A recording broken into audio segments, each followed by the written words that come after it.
Señor, gracias por este día que nos has regalado, Padre. Gracias porque tú eres bueno con nosotros y porque podemos estar en tu casa en esta tarde, Señor. Te pido que tú abras nuestra mente, abras nuestro corazón para recibir tu palabra y que esto, Señor, nos motive, Señor, una vez más a compartir nuestra fe con aquellos que se encuentran lejos de ti, Padre. Te pido que tu Espíritu Santo traiga convicción a nuestros corazones, Señor, y que de este lugar podamos salir con un deseo ferviente, Señor, de que otros se enteren de lo que tú has hecho en nuestras vidas, Señor. Gracias, Padre.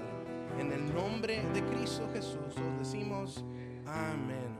Wow, esto es producción, hermano. Esta agua apareció aquí sin que nadie se diese cuenta, ¿verdad? Pero no pueden tomar asiento. El día de hoy les voy a pedir que abran sus Biblias allá en Juan capítulo 4, que es donde vamos a estar estudiando en esta tarde. Hermanos, hay citas que uno planea, ¿verdad? ¿Cuántos de aquí tienen una cita esta semana? No amorosa, ¿verdad? Pero de doctor, tienen citas. Hay citas, hermanos, que uno planea. Por ejemplo, las citas con los doctores o las citas en el trabajo. O también hay citas más como sociales, ¿no? Para ir a comer con alguna persona. Son citas que llegan y automáticamente las agregamos a nuestro calendario, ¿no? Sabemos dónde tenemos que estar, sabemos quién va a llegar a esa cita, pero hay otras citas, hermanos, que no aparecen en nuestro calendario, ¿verdad? Hay citas, hermanos, que no planeamos, hay citas que de repente no sabíamos que iban a suceder. Son citas que simplemente aparecen o momentos o reuniones, ¿verdad? Que aparecen de la nada. Momentos que Dios nos regala, ¿verdad?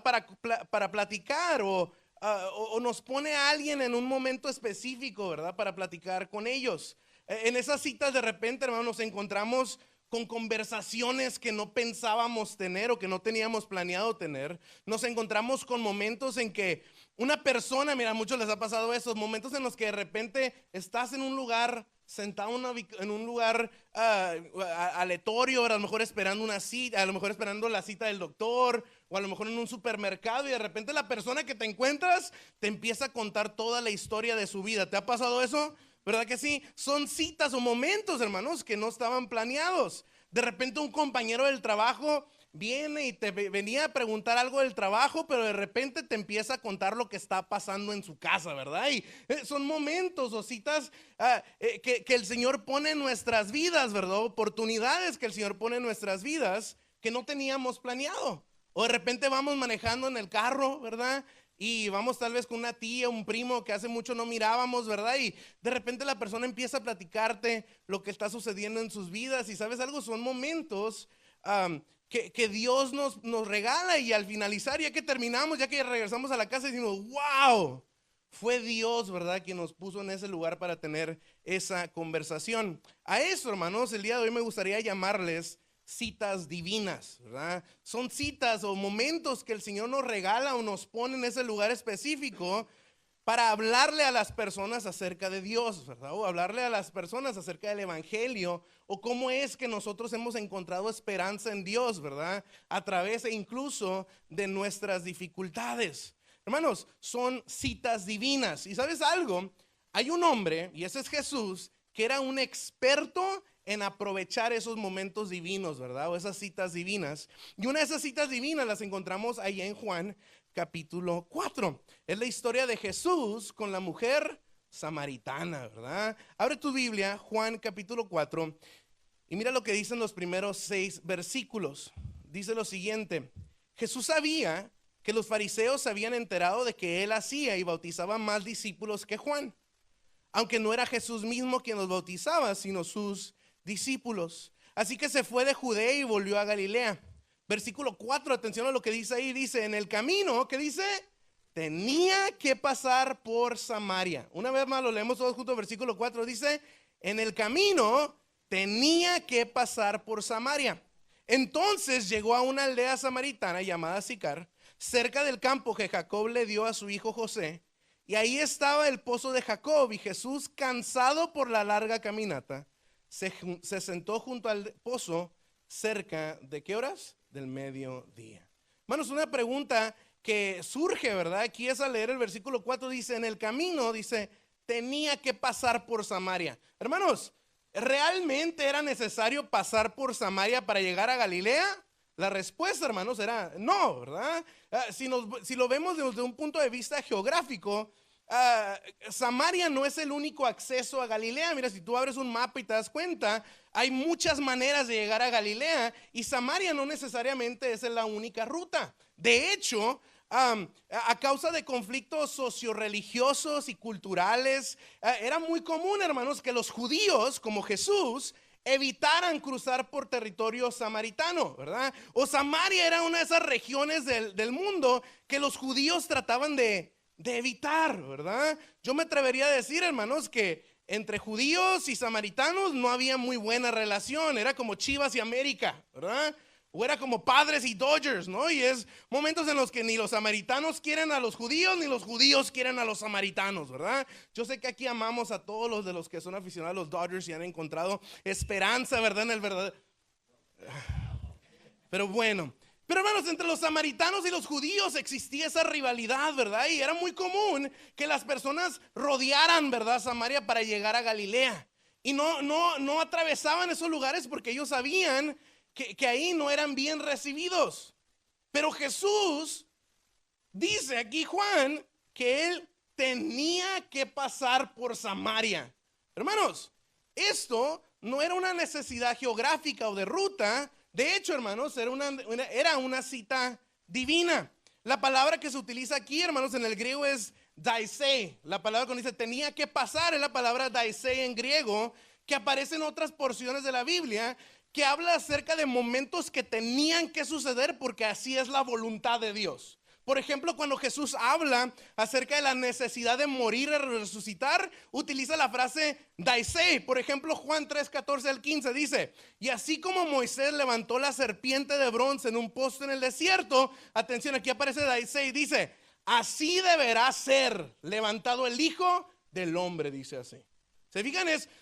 No es una necesidad geográfica, no es una necesidad humana, sino que en el corazón de Dios existía, ¿verdad?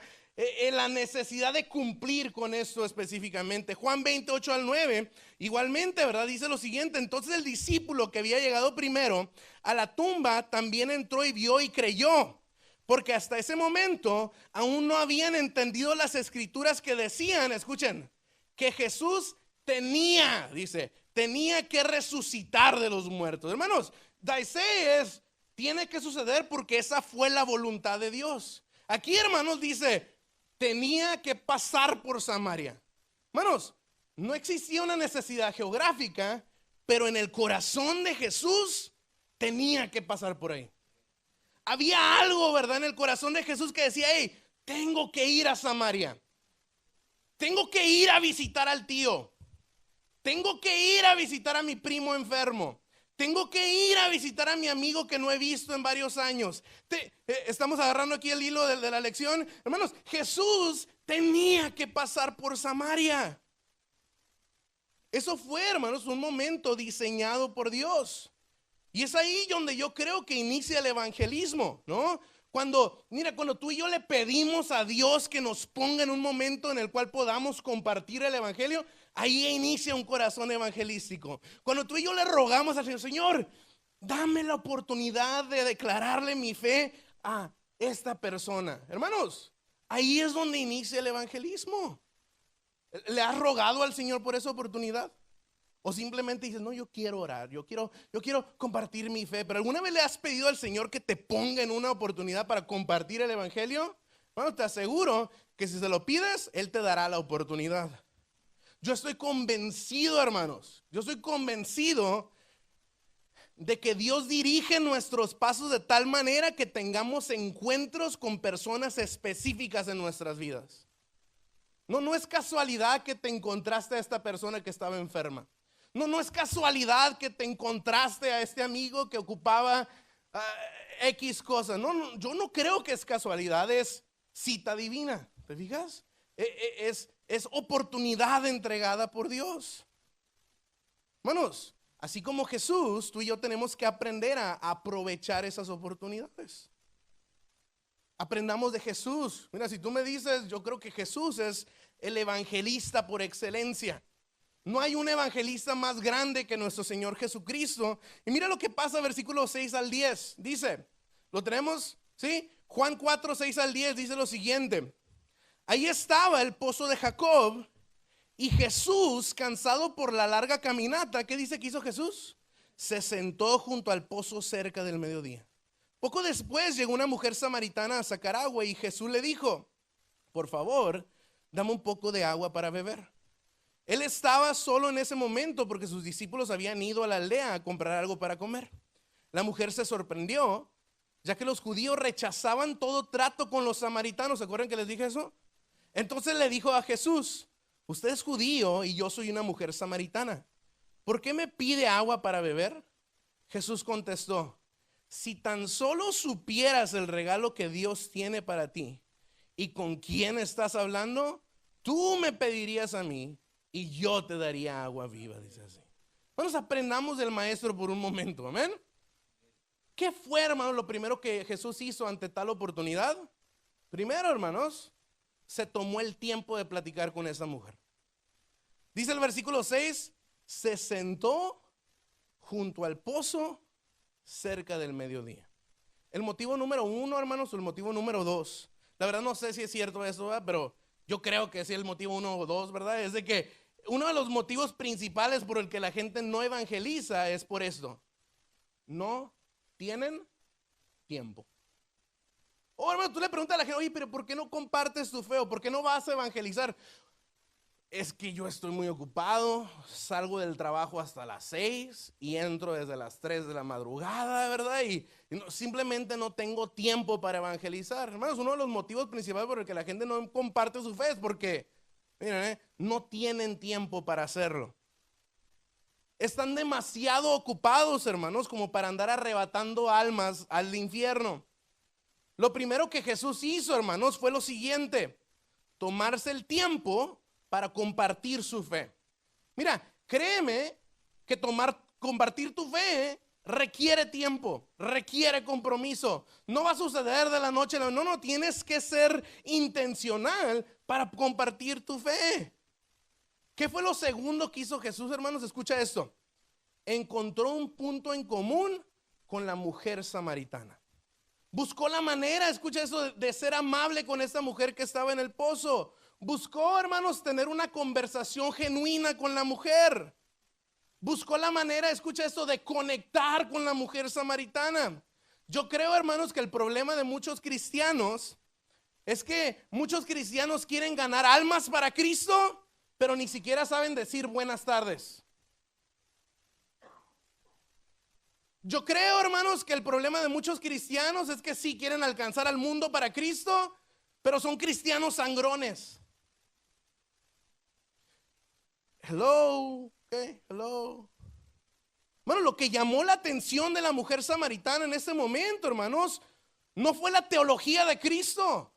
Lo que llamó la atención de la mujer samaritana en ese específico momento, hermanos, fue lo amable que Jesús fue con ella. Lo que preparó el corazón de la mujer samaritana para abrir su corazón al evangelio, hermanos, no fue teología, fue el amor con el que Cristo la trató. Dice el versículo 9, la mujer se sorprendió, dijo así. La mujer se sorprendió por lo educado y que Jesús se sabía todos los libros de la Biblia, y porque Jesús le predicó acerca del rapto y cuándo sería ¿verdad que eso es lo que dice la Biblia, hermanos? No, dice, la mujer se sorprendió ya que los judíos rechazan todo trato con los samaritanos. Y ella se sorprendió porque este judío me dedicó tiempo, me habló, fue amable conmigo. Amigo, la amabilidad abre puertas. La amabilidad abre puertas. Lo primero, hermanos, que ocupas para compartir el evangelio es el Espíritu Santo en tu vida, Es lo primero que ocupas. Es ser sellado con el Espíritu Santo. Es lo primero que ocupas para compartir el evangelio. Me atrevo a decir, hermanos, que lo segundo no es obtener un título en teología. Yo creo, hermanos, que lo segundo que necesitas para compartir el evangelio es ser un creyente amable. ser un creyente amable. Mira, ¿quieres ganar armas para Cristo? Ama a la gente. Sea amable con las personas. El apóstol Pablo, hermanos, sabía cositas, ¿eh? El apóstol Pablo sabía cositas. Mira lo que dice Colosenses capítulo 4, versículos 5 al 6. Atención aquí, ¿eh? Si todo se te olvida, que no se te olvide esto que escribió Pablo. Dice, andad sabiamente para con los de afuera. Hermanos, ¿quiénes son los de afuera? Los no creyentes, ¿verdad? Aquellos que no son creyentes. Dice, andad sabiamente para con los de afuera. Y atención, redimiendo el tiempo. ¿Qué significa redimir el tiempo, hermanos? Es aprovechar el tiempo. Aprovechar las oportunidades. Andad sabiamente para con los de afuera, redimiendo el tiempo. Y mira, sea vuestra palabra siempre con gracia, sazonada con sal. Oh, wow, tranquilo. Todo iba bien hasta que dijiste sazonada con sal, ¿verdad? ¿Qué significa, hermanos, que nuestra palabra sea sazonada con sal? Que hablemos de una manera cordial. Que, mira, cuando comes algo y le falta sal, ¿cómo sabe eso? ¿Es agradable para tu? ¿Verdad que no? ¿Verdad que no, hermana Chepina? Cuando no le echaron sal a la comida, ¿verdad que de repente dice, hermano, alguien páseme la sal? ¿Por qué? Porque no supo buena. ¿Te ha tocado gente que habla de una manera en la que dices, ugh? ¿Te ha tocado, verdad? Que de repente tienes una conversación con un cristiano, con un creyente, con un hermano de la iglesia, ¿verdad? Y de repente te dice algo y decimos que, oh.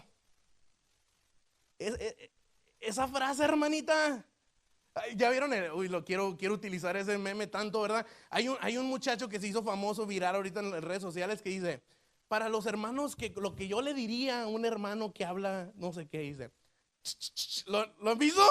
Se los voy a mandar después del servicio, pero hermano, hay personas, hermanos, que no hablan con amabilidad, que cuando dicen las cosas en vez de construir, hieren. Hay personas que cuando hablan en vez de edificar, te destruyen poquito y te tumban poquito. Hermanos, dice Pablo aquí, andad sabiamente para con los de afuera, para los que no son creyentes, aprovechando el tiempo. Dice, sea vuestra palabra siempre con gracia, sazonada con sal. Palabras cordiales. Cuando hablemos con las personas, hermanos, seamos amables, digamos buenas tardes, buenos días, hola, ¿cómo estás? ¿Cómo te va tu día? ¿Es difícil evangelizar, hermanos? Tenemos que ser personas amables. Hermanos, ahora, tengo que ser bien honesto con eso. La amabilidad, hermanos, no es el evangelio. Tratar bien a las personas, eso no es el evangelio. Pero muchas veces abre la puerta para poder compartirlo. Bueno, una de las veces que yo he invitado a personas que no conozco y no sé de dónde son, ¿verdad? ¿Sabes por qué las invité? Porque en el taco shop dije, oye, ¿qué pediste? ¿Qué es lo que más te gusta? Recomiéndame algo. O cuando vamos a la tienda, ¿verdad? Ves a una persona de la tercera edad, oye, pásale, señor. Y ya que está enfrente de ti, oh, hermano, lo invito a la iglesia. Oh, hermanos, la amabilidad abre oportunidades. ¿Creen ustedes que podamos ser personas amables? Hablar con palabras sazonadas, ¿verdad que sí se puede? Hermanos, no te confundas. Jesús no diluyó el evangelio en Juan capítulo 4. Eventualmente, hermanos, Jesús habló acerca del pecado de esta mujer. Pero, hermanos, Jesús no inició esta conversación atacándola. Inició esta conversación siendo amable. Siendo amable. Ahora, Jesús, hermanos, fue amable, pero de ninguna manera ignoró el pecado. Mira lo que dice versículo 9 en adelante. ¿Lo tenemos? La mujer se sorprendió, ya que los judíos rechazan todo trato con los samaritanos.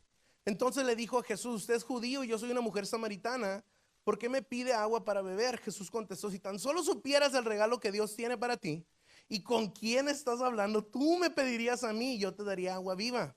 Pero Señor, ahora Señor es con esa minúscula ahí, no lo está reconociendo como Jesús, como el Mesías, pero Señor, esa minúscula, usted no tiene ni una soga ni un balde, le dijo ella.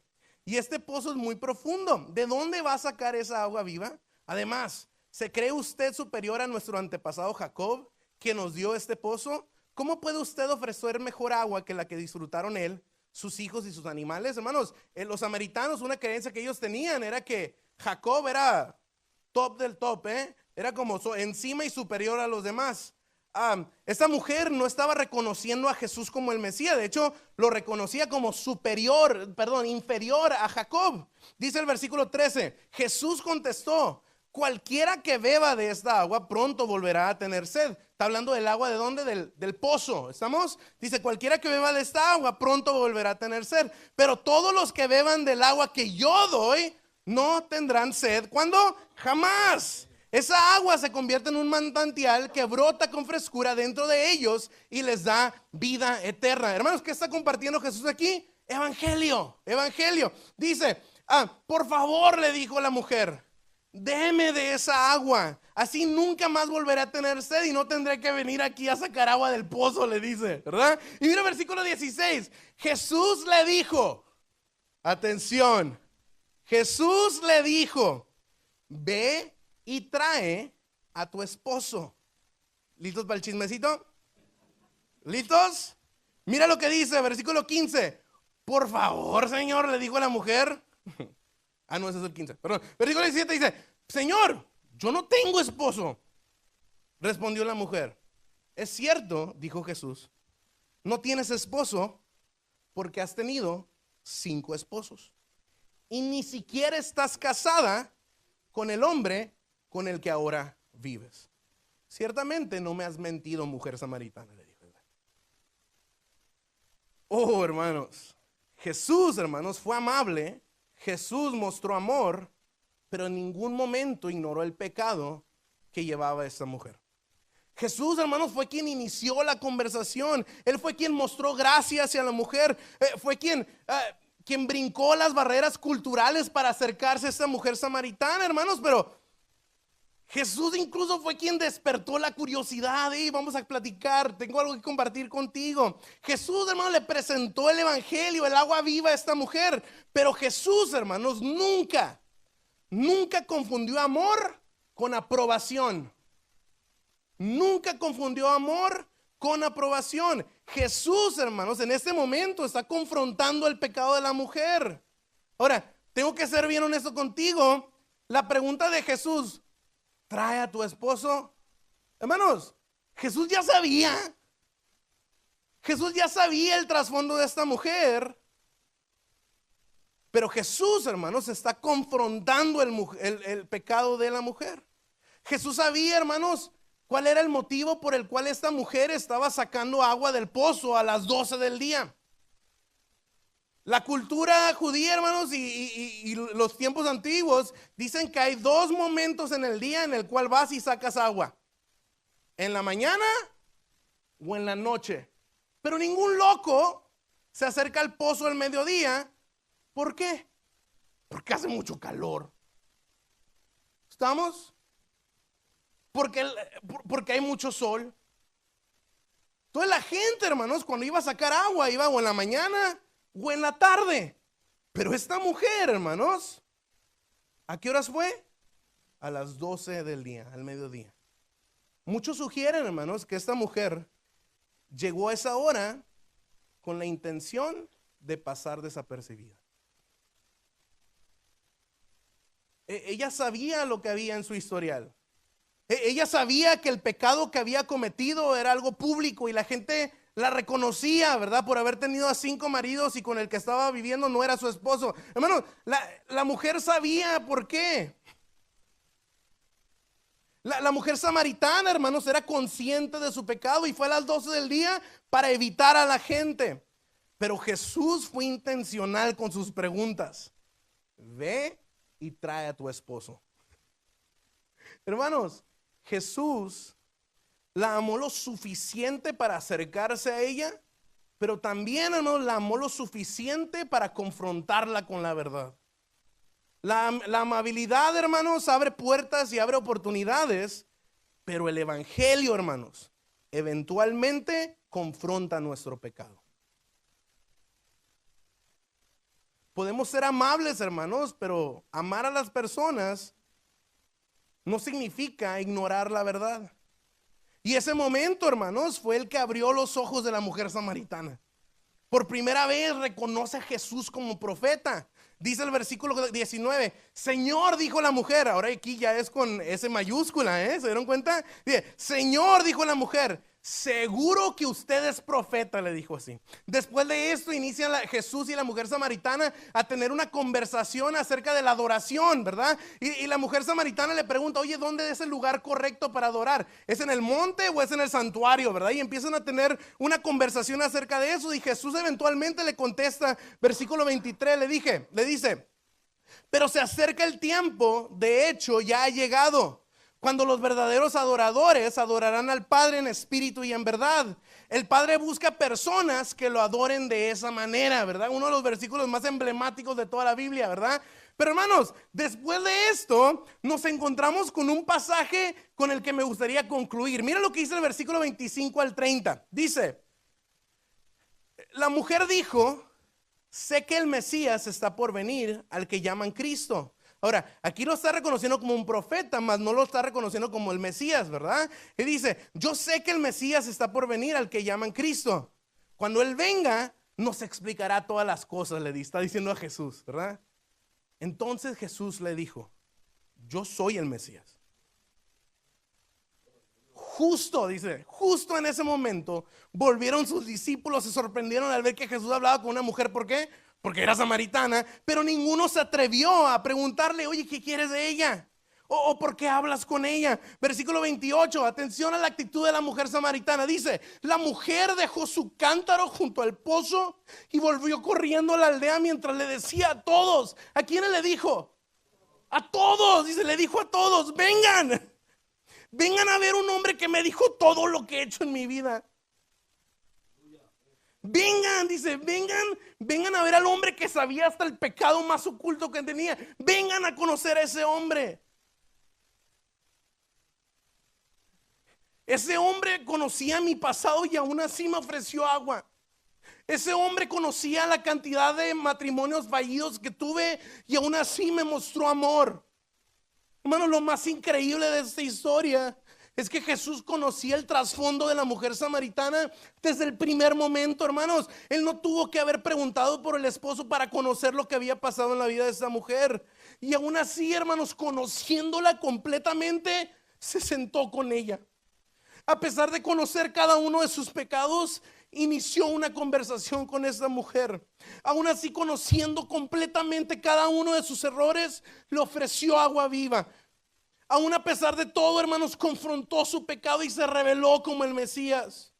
Hermanos, Jesús sabía sobre los 5 maridos. Jesús sabía sobre el hombre con quien ahora vivía. Hasta el nombre seguramente sabía Jesús. Hermanos, Jesús sabía sobre el adulterio de esta mujer. Jesús sabía sobre la vergüenza que cargaba la mujer. Jesús sabía sobre su pecado. Pero nada de esto, hermanos, impidió que Jesús la amara. Nada, hermanos. Nada de eso impidió que Jesús compartiera el evangelio con esta mujer. Romanos 5:8 dice lo siguiente, pero Dios mostró el gran amor que nos tiene al enviar a Cristo a morir por nosotros cuando todavía éramos pecadores. Hermanos, Jesús te amó. Jesús me amó a mí incluso cuando éramos pecadores.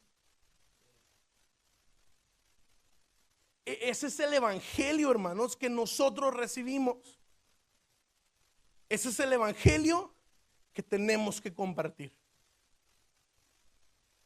Nadie, hermano, nadie que está sentado en este lugar está en la posición de decidir si una persona es lo suficientemente buena como para pertenecer a la iglesia de Cristo. Nadie en este lugar tiene la posición para decidir quién sí o quién no. No hay nadie sentado en este lugar ni parado en este lugar, hermanos, que esté en la posición de decidir si una persona ha cometido demasiados pecados como para ser cambiada por Cristo. No hay nadie, hermanos, sentado en este lugar que pueda decidir tal cosa. El evangelio, hermanos, escucha, es para todos. El evangelio es para todos porque Jesús vino por pecadores como nosotros. Hermanos, es increíble ver la manera en cómo esta mujer termina la historia. Vengan, dice, vengan a las 12 del mediodía. Vengan, salgan, miren, aquí estoy. Vengan a ver, escuchen, que el Mesías les cuente todo lo que he hecho. Al principio de la historia, hermanos, esta mujer hacía todo lo posible por esconder su pasado. Pero ahora que conoció a Jesús, aquello que producía vergüenza se convirtió en parte de su testimonio. Hermanos, esta mujer inmediatamente dice que hasta el agua se le olvidó. Dejó su cubeta en el pozo, dice sí, y fue corriendo a decirle a todo lo que había pasado. Una cita divina, una cita divina. Y te digo algo, tal vez esta semana Dios ya tiene una cita preparada para ti. Tal vez será en tu trabajo, tal vez será con un familiar, tal vez será con el familiar al que no te cae muy bien. Tal vez será con el compañero del trabajo con el que has tenido problemas en las últimas semanas. Tal vez va a ser con él la cita divina, ¿verdad? De divina no tiene nada, dicen otros, ¿verdad? Pero hermanos, son oportunidades que el Señor va a poner en nuestras vidas. Y tal vez, hermanos, es una cita divina con una persona que tal vez en este momento no tienes ni la menor idea de quién es. Pero ¿sabes algo? Dios quiere usar a alguien que se tome el tiempo de platicar con estas personas. Alguien que sea amable con las personas. Alguien que abra e inicie la conversación. Alguien que tenga el valor de compartir el evangelio. La mujer tomó su historial y fue y contó lo que Dios había hecho en su corazón. ¿Qué estás haciendo tú con tu historia de redención? ¿Qué estás haciendo tú con ello? Bueno, yo sé que en este lugar hay personas que han sido sanadas. Hay personas aquí cuyo pasado no se parece para nada a su presente. Y yo sé que hay personas aquí que dicen, Dios me ha sacado de lugares bien feos. Y yo sé que hay personas que están sentadas aquí que tienen un testimonio fuerte y poderoso, hermanos. Pero, hermanos, es bonito. Pero ¿qué vas a hacer con ello? ¿Te lo vas a quedar tú o vas a ir a compartir lo que Dios hizo en tu vida para que otras personas experimenten el amor transformador de nuestro Señor Jesús? ¿Qué estás haciendo tú con tu historia? ¿Qué vas a hacer tú esta semana? Porque Dios, yo estoy seguro que ya está preparando una cita divina para ti. Amén. Señor, gracias porque eres bueno con nosotros, Señor, y porque abres oportunidades para compartir de tu amor con aquellos que nos rodean, Padre. Yo creo que a través de tu palabra tú has sido bien claro con nosotros, Señor. Nos has no únicamente retado a compartir el evangelio con las personas, Señor, sino que también nos has recordado, Señor, de los lugares de los cuales nos has sacado, Señor. Tal vez es muy fácil, Padre, juzgar a la mujer samaritana y comparar nuestro historial con el de ella, Señor, y tal vez entre nosotros hasta cierto punto una sensación de ser mejores que ella, Padre, pero no es así, Señor. Nosotros también merecíamos juicio, también merecíamos vergüenza, también merecíamos condenación. Y aun cuando estábamos en ese lugar de vergüenza, Señor, tú nos amaste entregando a tu Hijo por nosotros. Y ese evangelio que ha transformado nuestras vidas, Señor, también nos reta, Señor, a compartirlo con otras personas. Te pido, Padre, que nos des la capacidad de reconocer lo que has hecho en nuestros corazones, Señor, y que podamos pensar en aquellos que aún necesitan conocerte a ti. Si hay alguien en este lugar, Padre, que el día de hoy al escuchar la historia de la mujer samaritana, ellos digan, es que yo me siento como ella. Si hay alguien aquí, Señor, que tal vez al escuchar la historia de la mujer samaritana, ellos digan, sabes que yo también tengo pecados ocultos que tienen que ser tratados, y también hay cosas que he escondido por mucho tiempo que es necesario entregárselos al Señor. Padre, tal vez hay alguien aquí sentado en este lugar, Señor, que necesita el día de hoy entregarte a ti, Señor, todas las cuentas, Señor. Sacar todo el historial y ponerlo en tus manos y decirte: Señor, encárgate de transformar mi vida, encárgate de sanar las heridas, encárgate, Señor, de reparar los daños hechos, encárgate de solucionar el problema que hay en mi corazón. Señor, encárgate de cada uno del daño que yo mismo me he hecho. Señor, encárgate. Tal vez hay alguien aquí, Padre, que el día de hoy escuchó el testimonio de la mujer samaritana y dice: yo ocupo beber de esa agua de la cual ella bebió. Tal vez hay alguien en este lugar, Padre.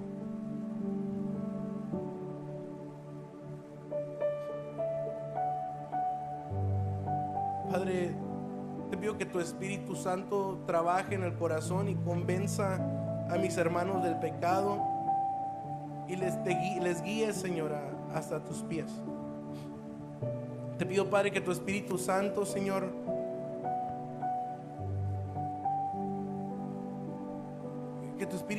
Señor, quite aquellas capas que tal vez no están permitiendo que el mensaje entre completamente al corazón, Señor. Yo sé, Padre, que tú estás trabajando en el corazón de alguien en esta tarde. Gracias. Hermanos, así con los rostros inclinados, ¿verdad? Con los rostros inclinados, me gustaría hacer una invitación, ¿verdad? Para aquellas personas que, no sé, tal vez han estado viniendo a la iglesia por mucho tiempo, o tal vez llevan poquitas semanas, o tal vez son nuevos, ¿verdad? Pero me gustaría abrir una oportunidad, ¿verdad? Para que, si hay alguien en este lugar, ¿verdad?, que diga: sabes que yo ocupo el poder transformador de Cristo en mi vida, que el día de hoy levante su mano y reciba a Cristo en su corazón. Hay alguien aquí que el día de hoy dice: sabes que yo también tengo mi historial y necesito a Cristo de mi lado. Alguien aquí que ocupe recibir a Cristo en su corazón y que ocupe que Cristo venga y transforme su vida y venga y traiga un nuevo brillo a su corazón. ¿Hay alguien aquí? Levanta tu mano, me gustaría orar por ti. Dios te bendiga, hermano. Dios te bendiga. Hay alguien más que el día de hoy dice: sabes que yo ocupo entregar mi vida a Cristo. Yo ocupo entregar mi vida. Dios te bendiga, mi hermano. Hay alguien que diga: sabes que por muchos años he estado bien perdido, por tantos años he estado tan alejado de la verdad, y es tiempo, es necesario que yo me entregue a ti. Hay alguien aquí que diga: sabes que, Señor, el día de hoy yo entrego mi vida a ti. Hay alguien más, una persona más que quiera decir: sabes que, Señor, te entrego mis problemas, te entrego mis cargas, te entrego mi enfermedad, te lo entrego todo en tus manos. ¿Alguien más? Dios te bendiga, Dios te bendiga. ¿Hay alguien más aquí? Bueno, voy a asumir que los demás ya están bien con el Señor. Padre, gracias porque eres bueno. Gracias, Señor, porque en esta tarde, Señor, hay alegría en nuestro corazón, porque hay personas que reconocieron la necesidad que tienen de ti, Señor. No, Señor, eso no es una derrota, es una victoria, Señor. Reconocemos que no somos nada, Señor, si no es porque te tenemos a ti de nuestro lado. Y el día de hoy cantamos victoria, Señor, porque hay personas que aseguraron su entrada al cielo, Señor, y a tu presencia. Gracias, Padre. En el nombre de Cristo Jesús, todos decimos: Dios bendiga.